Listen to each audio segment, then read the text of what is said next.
Ruslan, if I can just get a record deal, my career will pop off and I'd be on. That's all I need. Tell me, how do I get a record deal? Very frequently asked question I get. Another Monday motivation to help you understand and break down why you may or may not need a record deal, what is a record deal, and how can you get one? So I think for starters, you first have to ask, why do you think you need a record deal?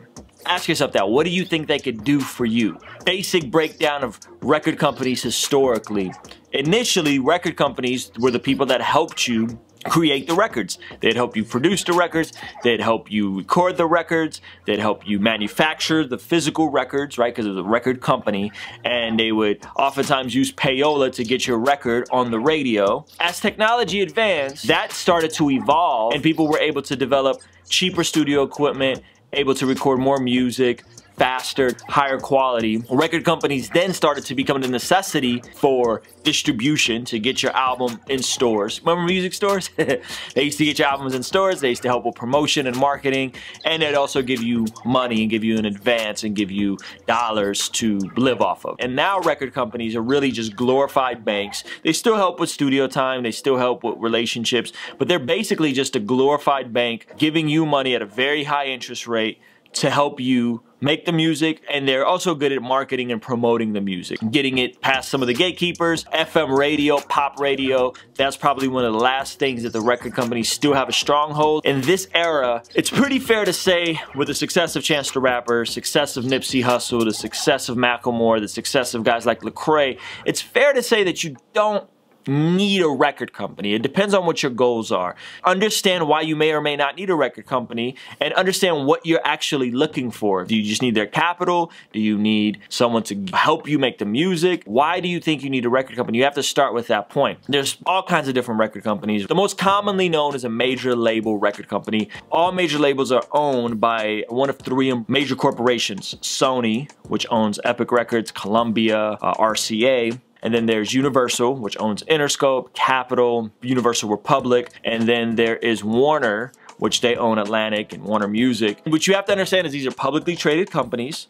They have shareholders. They are for profit. They're trying to get money back on their investment. Record contracts, how they work, they usually start with an advance, not a signing bonus. Those don't really exist. They give you an advance against future royalties that you're going to earn them. Usually it's anywhere from 20 to 100,000, unless you're super poppin' and you're a really big new artist, but that's usually in the ballpark that you can get an advance for. Now you have to pay that advance back. Then they give you a budget for recording and producing the music, studio time, and then they give you a budget for marketing, promotion, videos, all in all. Those are all the different things that they do. Major labels are big dollars. They also are more expensive. You're gonna probably be in more expensive studios. You're gonna pay more to your producers. You're gonna pay more for music videos. And so you have to understand that you got a bigger budget, but you also have more expenses. You have more overhead.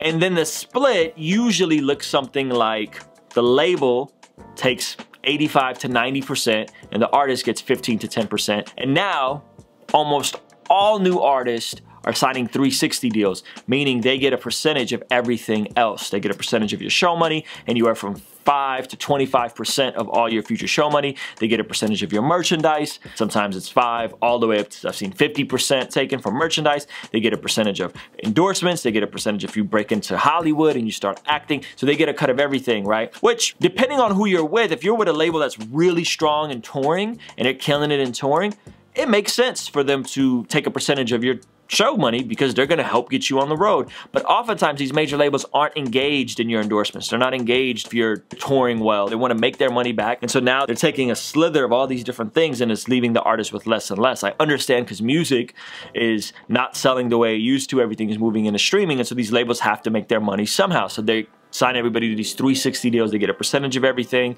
Here's the deal. The money they give you, the advance, the money for recording the album, the music video, the marketing, if you take something to radio, you are liable to pay all of that back from your little slither of 10 to 15%, your royalty rate. You're paying them back from your royalty rate. Oftentimes, this makes it impossible for artists to recoup, so they go into debt to the next album, and they're always actually carrying a negative balance with the major label. For them, it's kind of weird because it's kind of like monopoly money, right? Like they'll charge you X amount for a day at their studio, but you don't really know if that's really what it's costing them for that studio time. They'll charge you X amount for this producer, but you don't know if they got a side deal with the producer. So the numbers kind of feel inflated and you don't really know what it's costing you. You just know that they're writing the checks, and then you have to pay them back at whatever amount they say you have to pay them back at. And that's considering that they're keeping a good accounting of it all. That's how major labels work. Most artists don't recoup. Most artists don't have careers longer than 2 or 3 albums.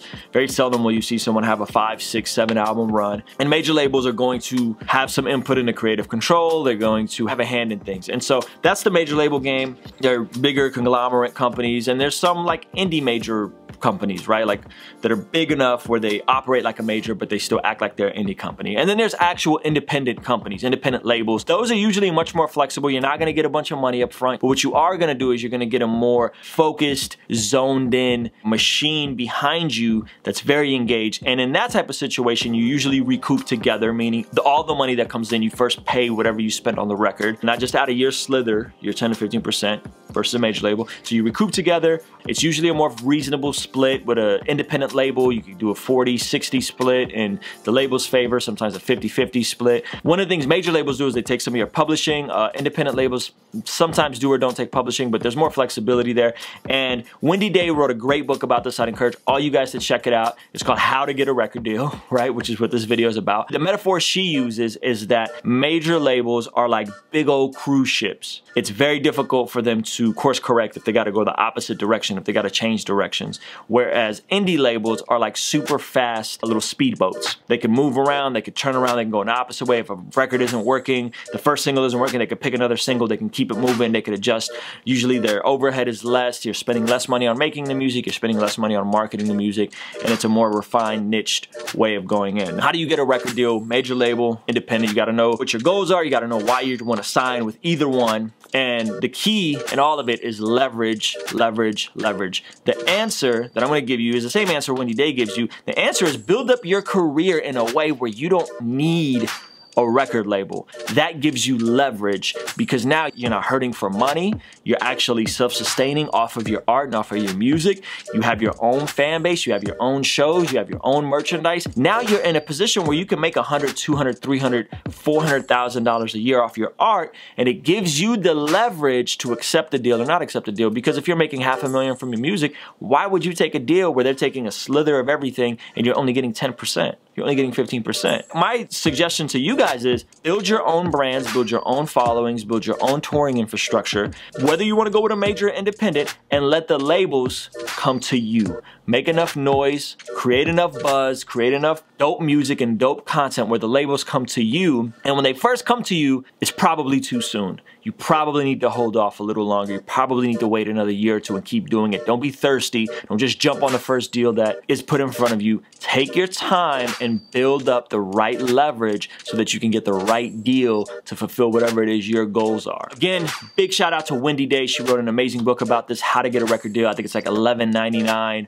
on Amazon. It's an ebook. It's great. It's about 150 pages. Everybody should get it, read it, study that thing, understand everything she says in the book. She's amazing. Thank you guys for watching this video. Here's my question to you guys. I want to know, what is your 1-year plan? What is your plan for the next year? Obviously, you came here trying to figure out how to get a record deal. So I've given you some tools. I've given you some steps. What is your 1-year plan? How are you going to build leverage for your career so that when and if you decide to go sign with a major independent label, you actually have something going and you can negotiate a little bit? So what is your 1-year plan? Leave that comment below. Again, thank you guys so much for checking out this video. Like it. Please subscribe if people need this information. So share it, spread the word, and subscribe. Peace.